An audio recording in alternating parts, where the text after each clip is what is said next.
Hello and good morning, afternoon and evening to everyone. We're particularly happy to welcome Swami Tyagananda, Minister of the Vedanta Society of Boston, here today. We had been eager to have him speak to us earlier, but until now circumstances had not unfortunately permitted. Swami Tyagananda joined the Ramakrishna order at the monastery in Mumbai in 1976 after graduating from the University of Mumbai. He received mantra diksha from Holy Mother's disciple Swami Vishwananda and his monastic vows from Swami Gabirananda. Besides Mumbai, the Swami served in the monasteries at Belur New Delhi and Chennai, and was sent to Boston in 1998 to assist Swami Sarvagatananda. He has been the Hindu chaplain at Harvard University and MIT since 1999. And after Swami Sarvagatanandaji's retirement in 2002, he was then appointed head of the Vedanta Society in Boston. Swami Tyagananda was editor of the English journal Vedanta Kesari for 11 years, from 1986 to 97, and has written, translated, and edited 12 books, including Walking the Walk, a manual of Karma Yoga, Knowing the Knower, a manual of Jnana Yoga, and in 2010, he co-authored with Pravajika Rajaprana the book Interpreting Ramakrishna, Kali's Child Revisited. He has presented papers at many academic conferences, and he gives lectures and classes at the Boston Vedanta Society, as well as at MIT, Harvard, and on invitation, other colleges and religious groups in North America. The topic of Swamiji's talk today is Ramakrishna of the Heart. Pranam, Swamiji, and thank you so much for being here. Very happy, of course, to be with all of you. So let me begin right away. The topic, Ramakrishna of the Heart, this came to my mind because sometimes the question can come. Many of us have our own personal spiritual practice. We pray, we worship, we meditate. And usually the focus of our prayer, worship, and meditation is some being or ideal whom we adore. And it is this ideal that gets often referred to as the chosen ideal, the Ishta.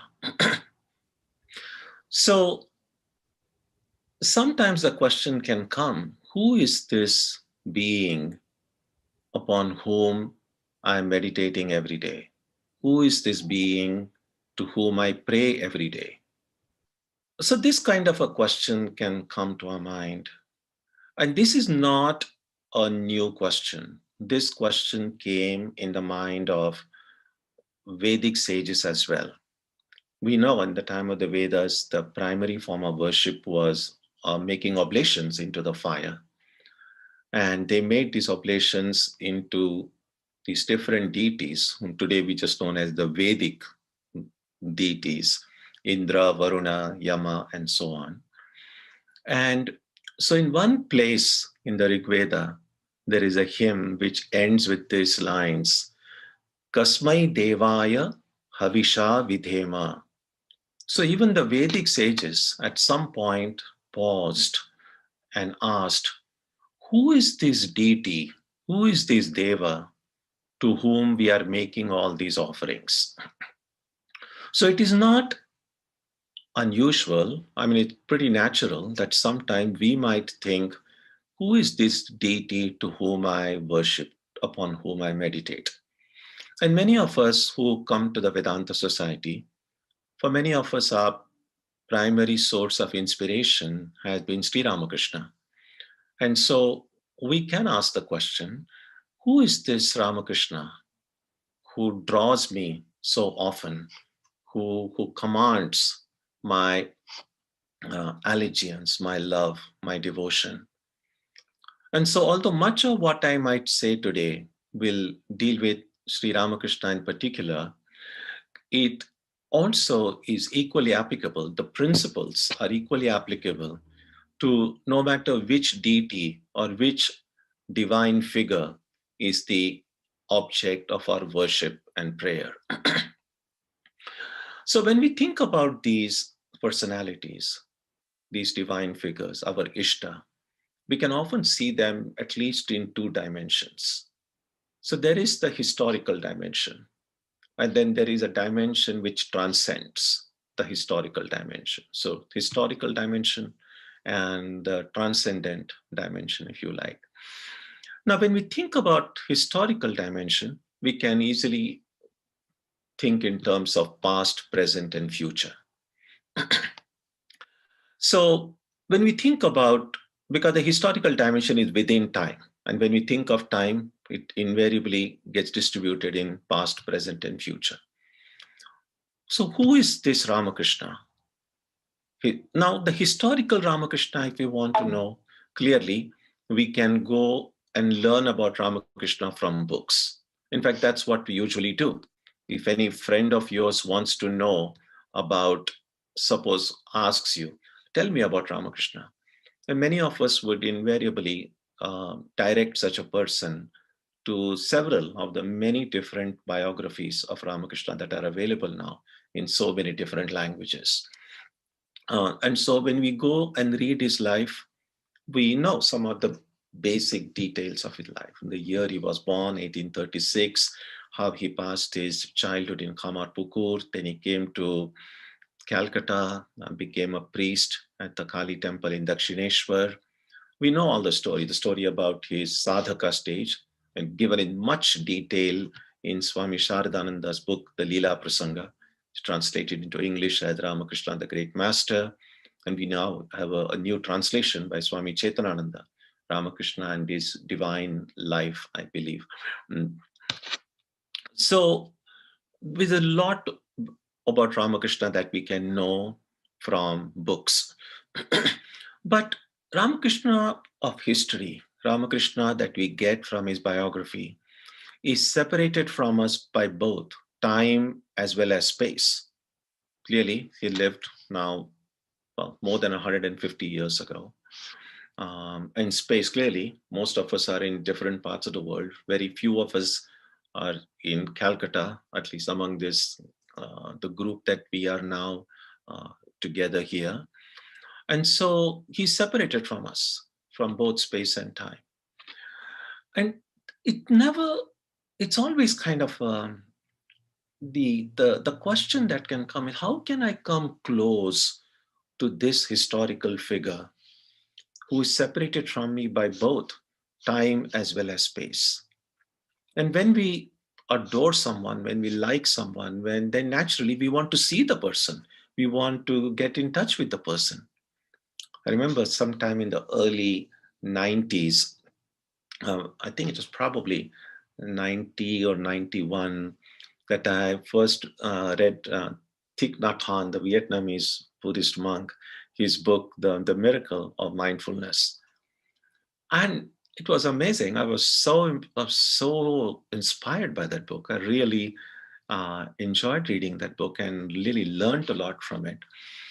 And luckily, the author was still living. He's still living.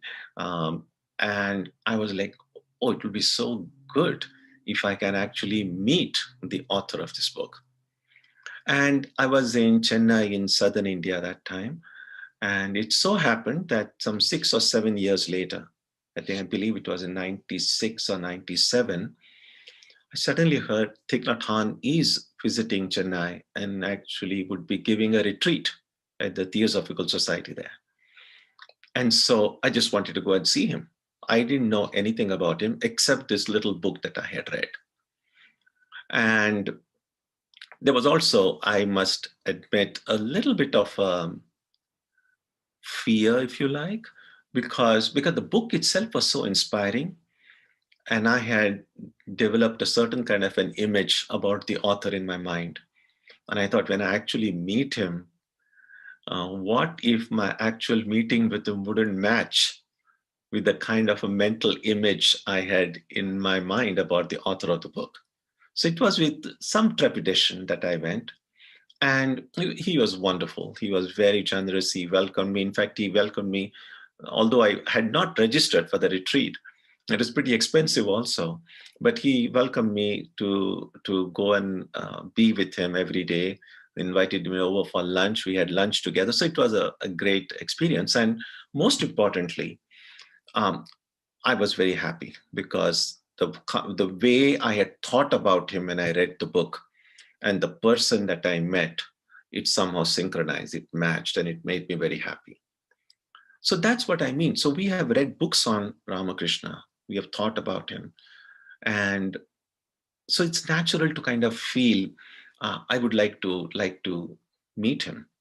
But as I said, but because he belongs to the past, the historical Ramakrishna belongs to the past and separated by space and time, it's difficult to find that point of contact.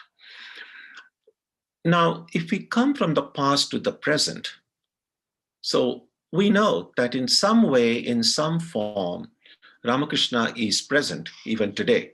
And one way we can come in contact with Ramakrishna today is clearly through books, because the books of Ramakrishna, who is in the past, but the books are present in the present time. Now, one way I can see him is through books. And one thing some of you may have tried, and it's really very helpful, and that is, if when you're reading the Gospel of Ramakrishna, for instance, so when we read that book, it's possible to read that book as a historical account. Well, it's a diary of Mahendranath Gupta, M. And we can read the book thinking, well, this is what M saw. This is what happened 100 plus years ago. Here is, and it's beautifully described.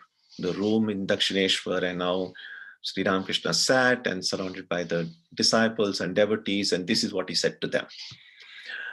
Inspiring as it is, we are still separated from that Ramakrishna, from the printed pages of a book. Now, one thing that we can do to kind of bring that Ramakrishna of the past into the present is by putting ourselves into the story. So rather than being just bystanders, reading about what happened 100 years ago, why can I not put myself in that scene? For instance, when we read in the book, where Ramakrishna is sitting, he's sitting on that his bed, and there are all these, we read names like Narendra, Paltu, and Rakhal, and Balaram. They are all sitting in his room. Now, with a little bit of creative imagination, you can put your own name there and say, well, along with Narendra, Rakhal, and maybe I could say, well, along with this, Tyagananda is sitting there with them. Or, you can put in your own name there. And it makes a big change. What it does is, when we read Ramakrishna's words, then we know that these are not the words he was speaking to those people at that time 100 years ago. It suddenly becomes, I'm sitting in the room right now, and these are the words he's speaking to me, along with Rakhal and others sitting there alongside me. If you're if we are going to imagine things, why stop? Have as wild an imagination as you can muster. This idea actually came to me a few years ago, maybe at least 13 or 14 years ago, when I was first visiting Italy, and I was seeing some of these grand churches that they have in Florence and in Rome. And I took a walking tour of some of these well-known churches there. And so the guide was explaining, and many of these churches have these huge paintings, beautiful, amazing paintings from the different scenes from Jesus's life. And then the guide would explain, he'll explain what the scene is about. And then among the crowd, so Jesus walking on the street, and there are people surrounded by people. And among the crowd, then he will point to one figure, And he'll say, that's the donor who commissioned the painting. So, all of these paintings were commissioned by some wealthy people. And so one of the conditions, some of them put to the painter was, when you paint this scene from Jesus's life, I want to be there. So at least figuratively, the donor who has paid for that painting gets to see himself. It's usually a him in that thing. And I thought, well, that's amazing and that's great. And that's one kind of at least a consolation that I couldn't be there physically that time, but at least in this painting, I'm in the company of Jesus. And I thought, well, why can't we do that when we read the Gospel of Ramakrishna? But for all we know, since we believe in rebirth, some of us might have been Dakshineshwar at that time. We might be there sitting in his room. We just don't remember it. But right now, I have this freedom to put myself there. And then rather than thinking this is what Ramakrishna said to them, I can say this is what he's speaking to me. And once it becomes very personal, then those teachings they somehow become more powerful. They somehow become more relevant. They somehow become more real. The second thing I can do to bring Ramakrishna of the past to the present is by applying his teachings in my daily life. And that's something very important. If spiritual life has to be life transformative, then we must practice what we want to make sense to us. Swami Vivekananda famously said that an ounce of practice is worth tons of theory. So while we may read a lot of books on Ramakrishna and be even inspired by them, be intellectually satisfied by them, all of this still is cerebral.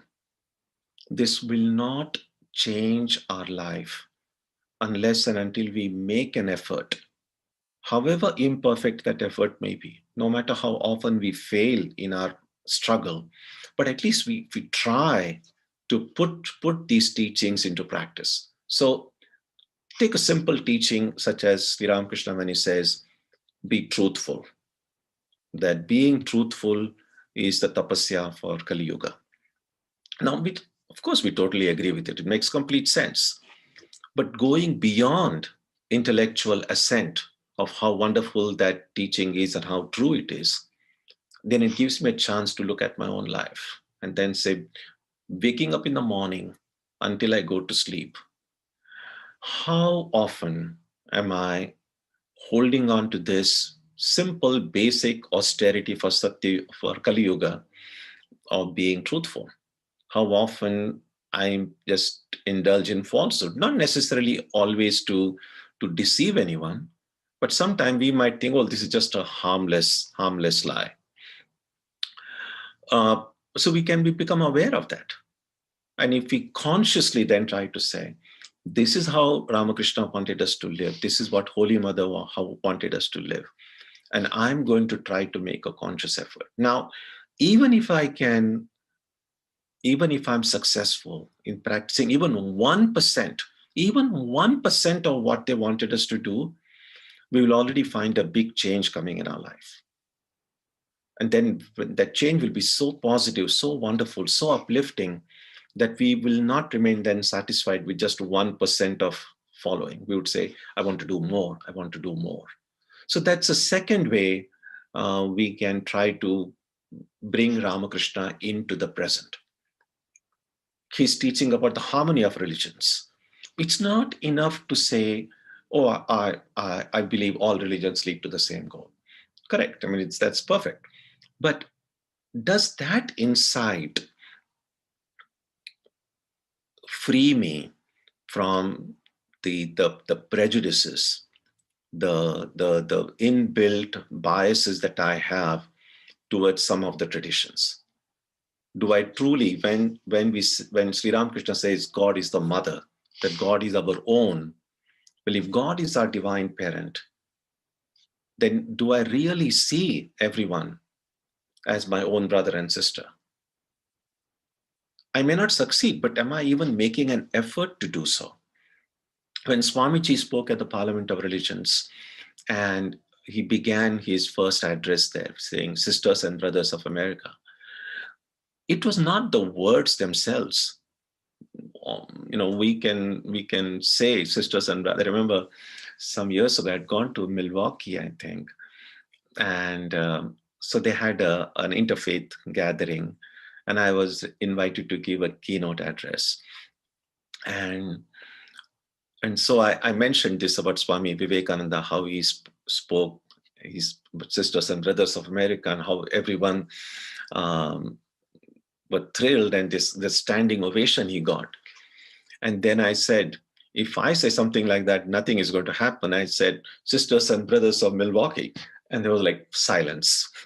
And I said, you see, that's the difference. When Vivekananda says sisters and brothers, that has a completely different thing. And when I'm saying it, none of you, there's no reaction. Then just to make me happy, then everyone got up and gave a standing ovation.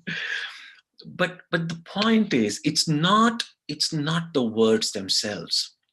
When Swamiji said sisters and brothers of America, he actually saw everyone as sisters and brothers. That is what infused those words with that power.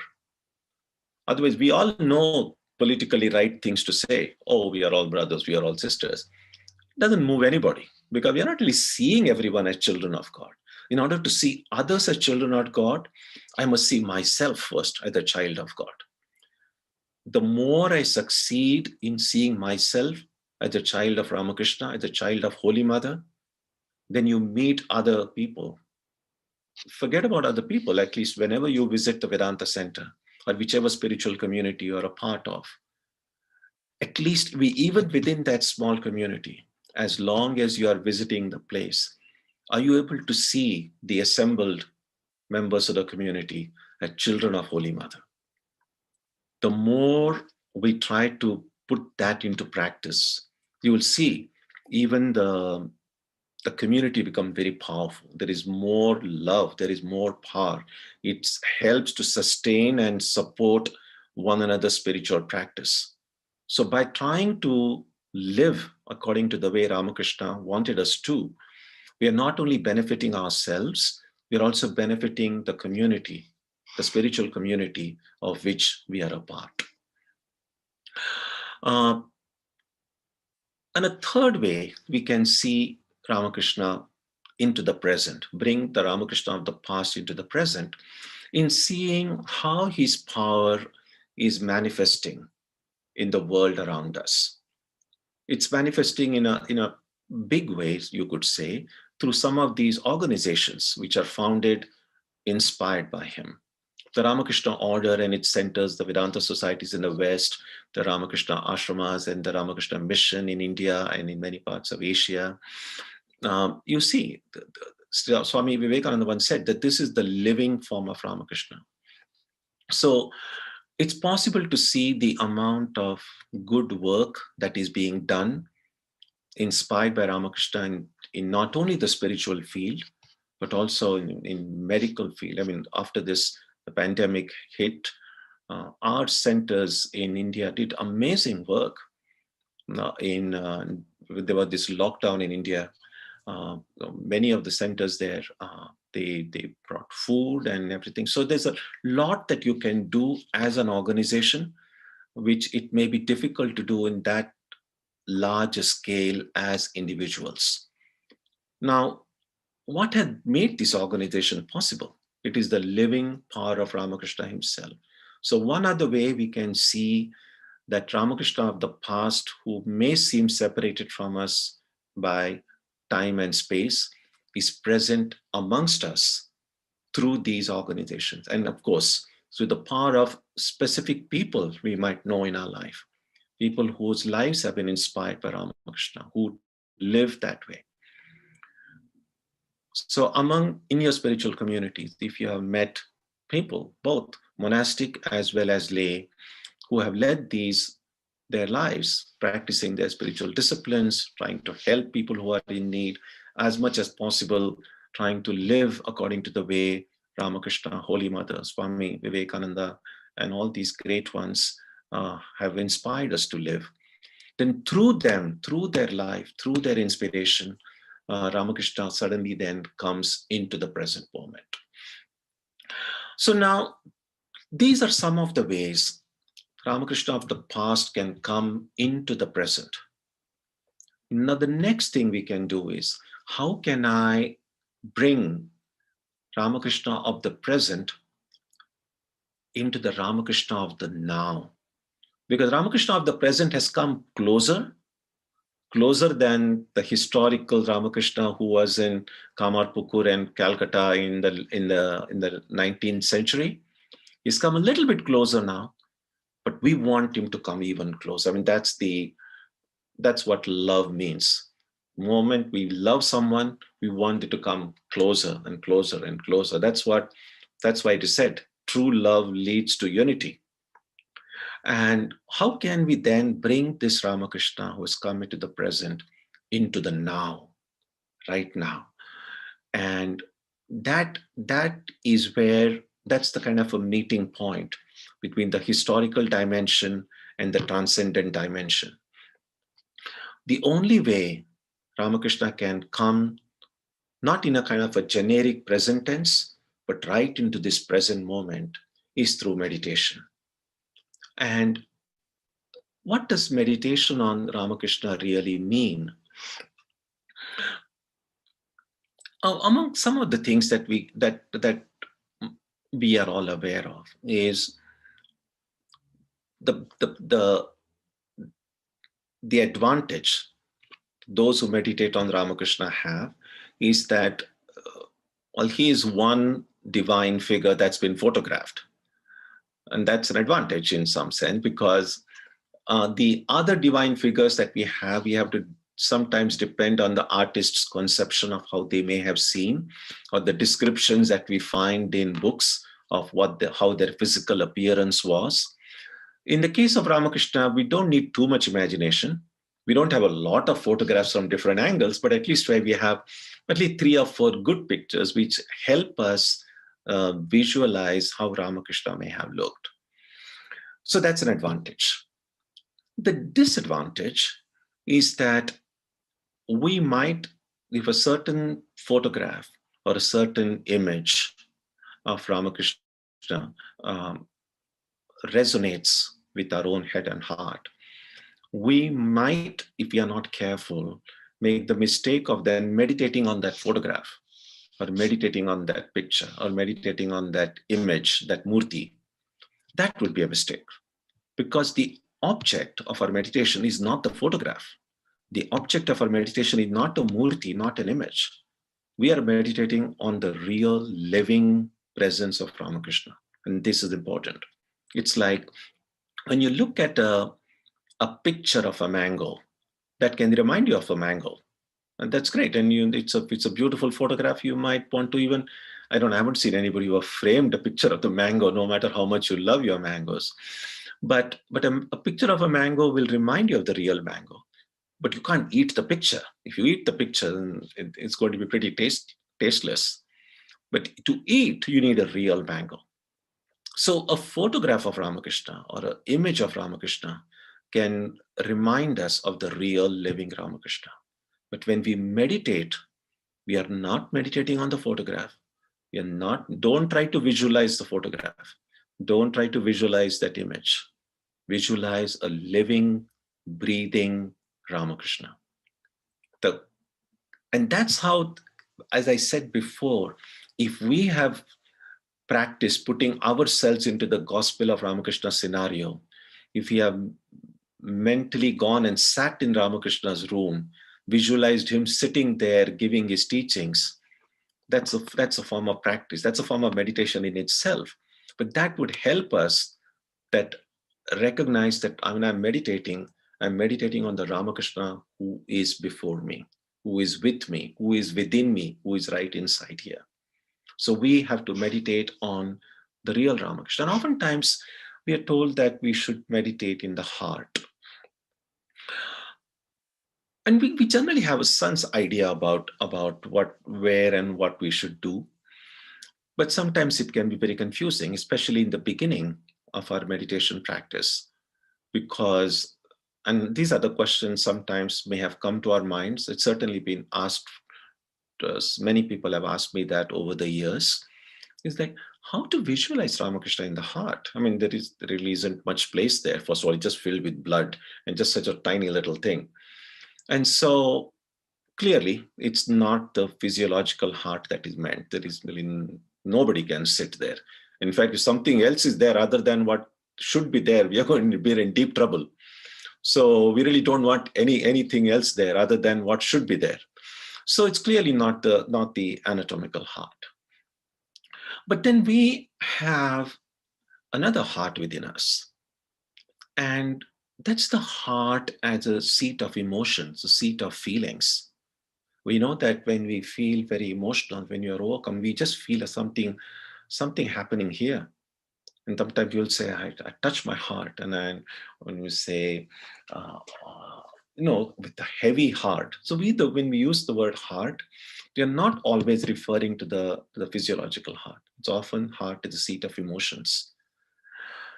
But beyond the physiological heart, beyond the emotional heart, there is the spiritual heart. So now don't tell that to other people who might think there's something wrong with you, but really we have three hearts. There is a physiological heart, there is the emotional heart, and there is the spiritual heart.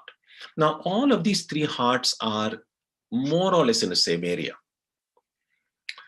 None of us has seen our heart, but if you have a heart surgery, maybe a surgeon has seen it. But we kind of can guess by just touching, like I more or less have idea of which area my physical heart is.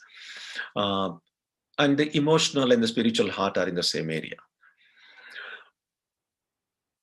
So one of the first things that we have to struggle with in our spiritual practice is finding the heart itself. Because sometimes when we begin our practice and say, well, meditate on Ramakrishna in the heart, or whoever is our Ishta, and you close our eyes and you just see darkness. Well, then if I can't see the heart itself, then how can I see Ramakrishna in the heart?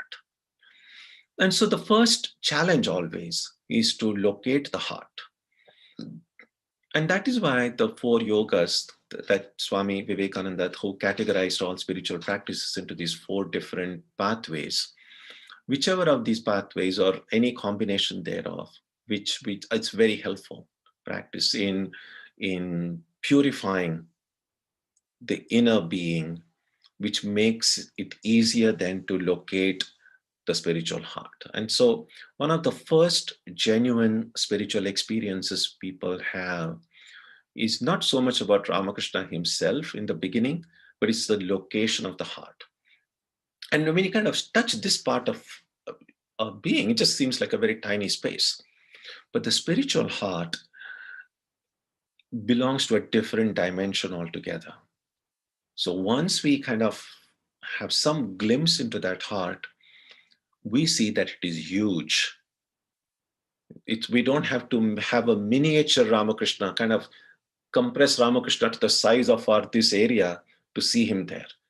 The spiritual heart, it looks right now, the area, kind of a tiny area, but once we glimpse it, it's boundless.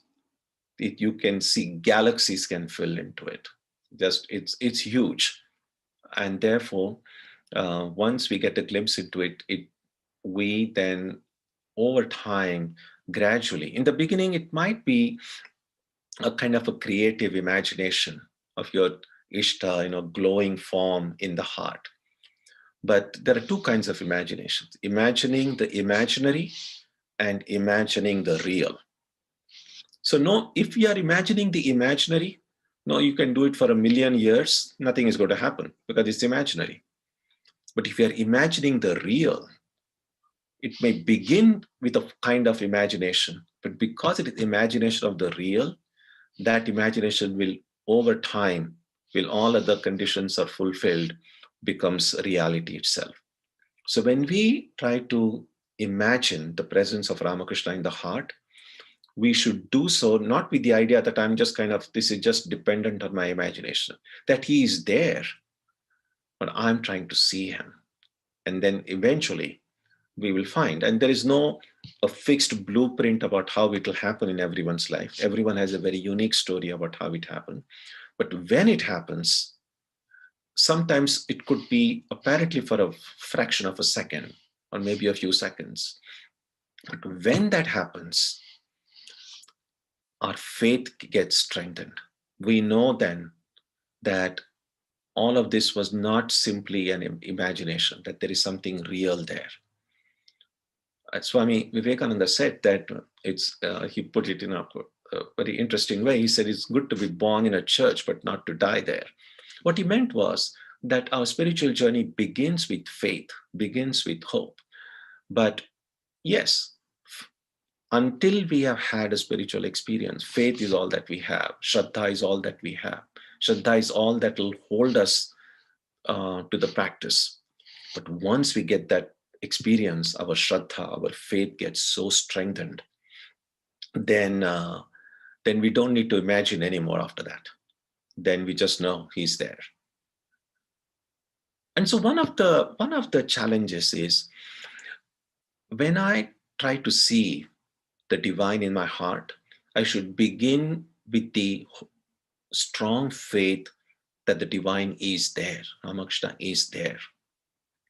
I don't have to imagine, we don't have time today to go deep into this, but one of the things I'll very briefly mention is that the distinction between thinking and meditating. So we might begin by thinking about Ramakrishna, but thinking itself is not meditation. Meditation is darshana. Meditation means seeing. It's like if you invite your friend over for tea. Well, now you can only invite over Zoom, but when things return to some kind of normalcy, and you invite your friend over for tea, and a friend is sitting across the table, and then you say, okay, now let's close our eyes and try to imagine we are sitting. We don't have to imagine. We're just sitting right in front of each other. We can see each other. Why imagine? So if I know that Ramakrishna is in my heart, why do I have to imagine him there? Why can't I see him? That's the question. And then, of course, we say, well, I try to see and I just see darkness. Then we can say, well, if I don't see him, the next best thing I can do is try to imagine that he is there. With full understanding that my thinking about Ramakrishna is itself not meditation. But when I'm able to think, thinking becomes so deep, so one-pointed, so excludes all of the forms and ideas and everything, and it's only one. And then that one-pointed thinking, at some point, we don't know when, we don't know how, but at some point that thinking matures into seeing. It's like sleep. When you're lying in bed, you switch off your light, you know sleep will come eventually, but you don't know when. You don't know the exact moment it happens, but it happens. This is exactly like that. So we have to go day after day after day, visualizing your Ishta in your heart, with hope, with faith that the Ishta is there. And then some most unexpected way, in a more unexpected time, suddenly you're no longer thinking about the Ishta. We begin seeing Ishta. That's when then Ramakrishna of the past comes into the present. That's when Ramakrishna becomes real. And to see and be in the presence of that real Ramakrishna, that is the goal of spiritual life. So this is what I wanted to share with you today about how the ideal can be separated from us by space and time, may be a part of history. And the only way to bring that ideal closer to us, how to bring Ramakrishna of the past into the present, and how to take Ramakrishna of the present into the now. And then that now, because when we begin seeing Ramakrishna in the heart, time stops. You will not be thinking, if you're thinking of something else, you're not seeing Ramakrishna. But at that moment, when we are seeing Ramakrishna in the heart, everything comes to a standstill. There is no time, there is no space, there is no nothing, just Ramakrishna there. And that's when this historical dimension is crossed and a transcendent dimension is reached. And that is the goal of spiritual life. And that is something that the devotees of Ramakrishna can strive to do. How to make Ramakrishna real in our life. That's the way ultimately Ramakrishna will become truly real.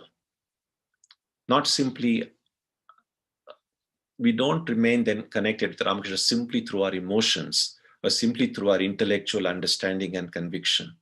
It comes much, much closer, much, much more real. So I will stop here at this point, but if you have any comments or questions or ideas, I'll be happy to answer them.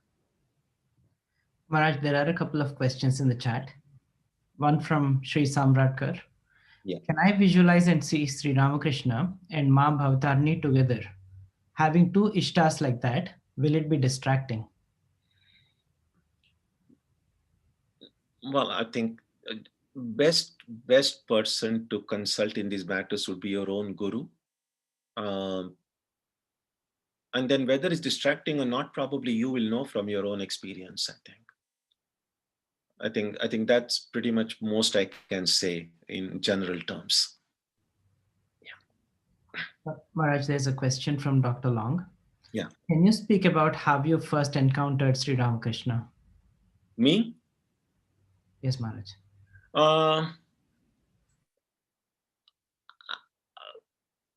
It was nothing very dramatic in my case. I mean, in my case, I entered into the Ramakrishna world through actually Swamiji, through Swami Vivekananda.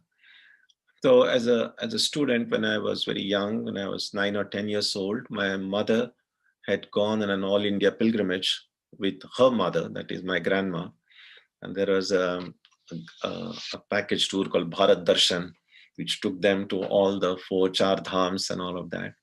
And so she visited Belur Math that time. This was sometime in the mid 60s. And so she brought me the little booklets of Swamiji, the Thus Spake Vivekananda and the Words of Power and so on. And I started reading them. And I don't know, I mean, English wasn't obviously my first language. And I don't know how much I understood of what I read. And I'm really amused now of why I kept on reading those booklets without even much knowledge of English myself. But I guess it was just Swamiji's personality, I imagine. For a 10-year-old, it was pretty dramatic. Well, we all know how wonderful Swamiji is. And so when I then became a teenager, I started reading bigger books, and Swamiji's complete works I had finished reading by the age of 15. Even in the personal shrine I had as a student, Swamiji was in the center. Thakur and Mother, Ramakrishna and Mother were actually at the side. So it really, it entered, and then eventually, of course, after I joined the order, and then somehow it happened in a very kind of a natural sort of way. Ramakrishna came in the middle, and I don't know, maybe eventually Mother will displace all of them, and she'll take. Anyway, so it's that this has been pretty much my journey. Nothing very dramatic about it. Maharaj, there's a question or a comment from Bill. Yeah. Bill News. He said, I try to get close to Sri Ramakrishna by praying to him. That's wonderful. That's very good. And maybe he is holding you too, and you probably have already realized it, or if not, he will somehow make you realize it, that it's not just you clinging to him, Bill, but he is holding you. Maharaj, there's one more question from Ramya Krishnamurthy. Yeah. Is the shift from historical to transcendental a one-time event, or does it become stronger with time? But it will become stronger with time, certainly. And it will not happen by itself. It's not like a default thing. We will have to struggle. We have to make a conscious effort to bring the Ramakrishna of the books, the Ramakrishna of our imagination into our heart and make Ramakrishna real. In fact, why I say it will grow over time is, in the beginning, Ramakrishna will, first, as I said, in the beginning, Ramakrishna and more our mental construct and our imagination. Then Ramakrishna becomes more real, at least as real as the world that we encounter.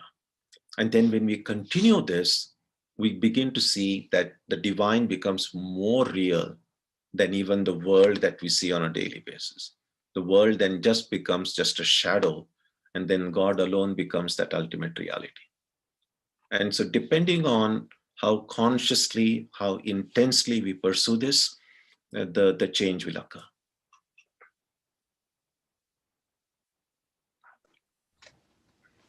Maharaj, Pranam. My name is Prabhi Basu.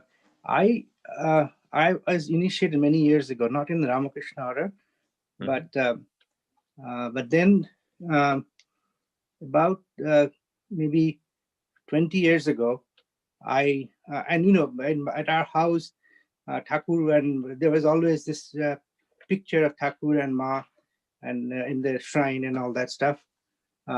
But I read a book by Christopher Isherwood, and then that got interested me, and then I started listening to Swami Prabhavanandaji's tapes on Narada Bhakti Sutra, Gita, and etc. And then Swami Sarvapyanandaji came along, and now I spend more time reading about Thakur and Ma and etc. Then I sometimes worry about, am I doing this disservice or injustice to my own guru and because I'm totally consumed by whatever time I practice is actually reading or listening to this. So I just wanted your comment. Well, Sri Ramakrishna said that Satchidananda alone is our guru. And so while the human guru from whom we may have received instructions might be different for different people, but ultimately that Guru Shakti, that power comes from God. So there is no question about, unless you are consciously doing something very contrary to what your guru had told you. Other than that, I don't think you should feel guilty about it. About reading books is good, but also I think, as I already mentioned, our emphasis should be on putting into practice what we read. When I joined the order in the 70s in Bombay ashrama, one of the first duties I had was to be in the bookstore that our ashrama had there. And so there was this one gentleman who used to come every Sunday and buy a bunch of books. And of course, I was happy because that's the department I'm looking after, and people are buying books. So I was happy selling him the books. Then after a few weeks, because every Sunday he would buy a lot of books, and I was wondering, like, how much reading does this person do? So I asked him once. I said, "Do you really read all the books that you buy?" And he was wonderful. So he said, "No." He said, "When I started buying books many years ago, it was with the intention of reading them. But then I've just kind of started accumulating all these books. So now I've given up the idea of reading them. I've decided that in this life, I'll just buy books. In next life, I will read them." So, what we do shouldn't be kind of reduced to a form of book worship, because the world of ideas is definitely better than the material world. But eventually, we have to move beyond ideas to the reality that the ideas represent.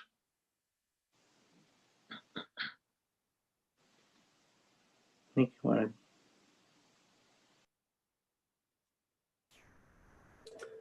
Swamiji Pranam, Paritosh here. Yeah. I have a question. When they say that when you hold Thakur's hand, you can fall down. When you hold the Father's hand, you can fall down. But when he holds your hand, you will not fall. So how do we make him hold our hand? No, you don't have to make him hold your hand. He's already holding your hand. You just knowing that he is holding you. So if we don't know it, then we'll fall down. If we know it, then we won't. You know that story about in the Ramayana, and I don't think it's in the Valmiki Ramayana. It's probably just an anecdote, but it's very interesting that we know that when Rama had to build a bridge to go to Sri Lanka, and some of you may have seen it even in the TV version of it. So these monkeys, the Vanar Sena, they were lifting these huge rocks and you're saying Jai Sri Ram and going and putting it into the ocean. And those stones floated. Now, defying all laws of physics, the rocks floated on water. So much so that even Rama was surprised, because this was not how it was supposed to happen. Rocks don't float on water. And so Ram said, wow, these people's faith in my name is so strong that these rocks are floating. And Ram wanted to test it himself, but he was feeling shy to do it in front of everyone. So he just went into kind of a more remote part of the village, remote part of the beach, and then took a little bit of stone in his hand. And then Rama himself said, Jai Sri Ram, and he let that stone on water. And the stone sank. It didn't float. And Rama was so mortified. He's like, these Vanars, Sena, they have more faith in my name than I myself. They're like, I couldn't make the stones float, but these people, by Jai Sri Ram, they were able to do it. But luckily, Rama thought, at least no one has seen what happened. It's just me. But now someone had seen it. Hanuman, just like the bodyguards generally do, when he saw Rama kind of going to a different place, he had quietly followed just to make sure everything is fine. And Hanuman had seen what had happened. And so Rama became extremely embarrassed. And Rama then told Hanuman, see, the Vanar Sena, they have more faith in my name than I do. And I said, I just uttered my own name and put this stone and it sank. And Hanuman then said, Hanuman, whom we worship as Buddhimatam Varishtaha, such a brilliant mind and brilliant intellect. Hanuman then pacified Rama and said, no, this is how it was supposed to happen. The stone was safe as long as it was in your hand. As soon as it left your hand, what else could it do but sink? And so as long as we put ourselves in Ramakrishna's hand, we are safe. And he's already holding us. We don't have to make him hold us. But when we forget that he is holding us, it is then that our ego seems to take us away from him. And that's when the difficulties occur. Pranam Maharaj, this is Monisha speaking. Yeah. You were saying in between that Swamiji said brothers and sisters of America. And I wrote the comment. Hello. And Hello. It was sisters and brothers. Yeah. Sisters were first. Hello. Yeah. Right, sisters and brothers of America. Yeah. So that kind of dawned in me. It suddenly, I just realized that Ramakrishna Dev was also paralleled with Lord Jagannath in Puri. And I realized that Jagannath, Baladev, and Subhadra are all brothers and sisters. And I also realized that their colors are different. It's almost like representing the races around the world. And it just dawned, oh my God, like Swami Vivekananda and Ramakrishna, they may be representing Lord Jagannath's, Puri's example, which is presented there in real life. So it was like, wow, maybe. So I just wanted to share it with you. And I don't know if it is true, but it just dawned on me, Yeah. you know, Maharaj, and it was wonderful. I don't know, it just struck me. Well, thank you. Thank you for sharing that. That's a really great way to understand and look at it. Thank you. Raj, there is one last question. Yeah. From Shobha Bierman. Yeah. Thank you for clarifying about meditation in the spiritual heart, not the physical location. When the scriptures talk about meditating in the Hridaya Guha, is that the spiritual heart? Not Yes. meditation, but in the depths of thought, imagination?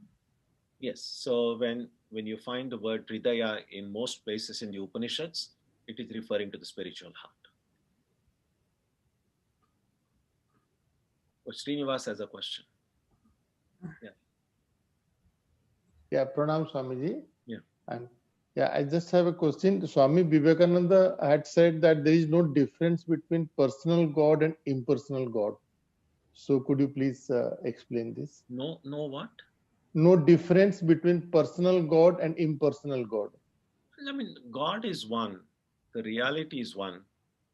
And to some, that reality may reveal itself in a personal way, and to others in an impersonal way. Actually, how the reality will appear to us is directly related to our own self-perception. That is, as long as I am a person, when I think of God, I cannot but think of God in a personal way.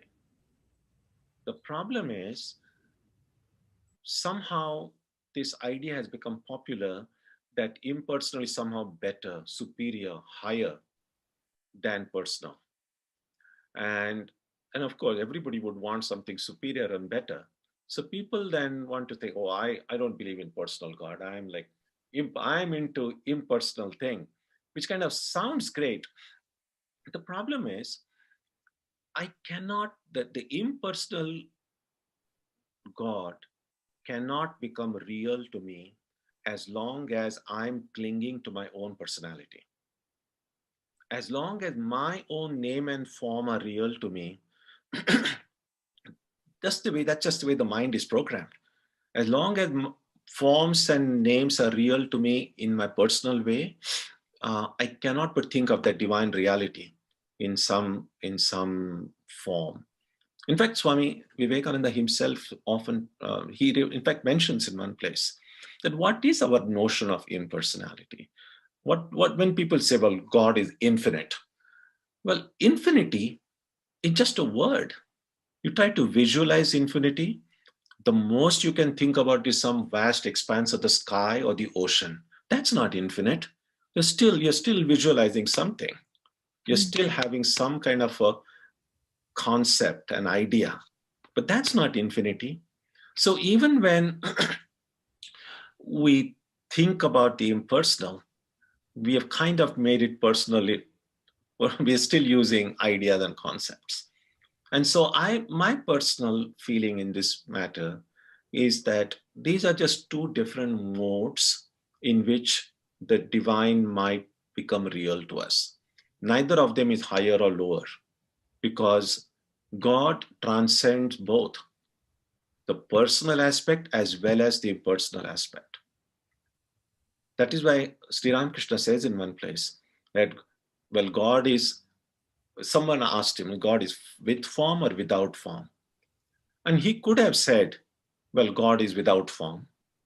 Or he could have said that God is with form and without form. But what he said was, God is all of these. God can have form, God can be without form, and how much more besides. It's not just the idea, it's beyond the idea on form and formlessness. That's the absolute. So formless it's still a negation of the form, and still it's in a dualistic field. Basically, Brahman he's referring to.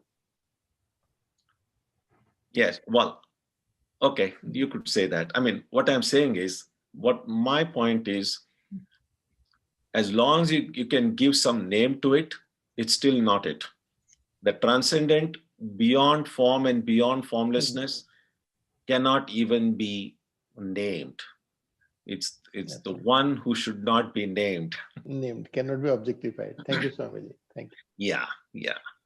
That's why the Vedas speak about it only in negative terms. We just say that we can say what that ultimate is not what it is. Yes, Swami. Thank you. So Swamiji, it falls on me to thank you on behalf of everybody in this class for your time and for this really enlightening talk. It's so practical and so beautiful. So thank you so much. And we pray and hope that we will see you again very soon.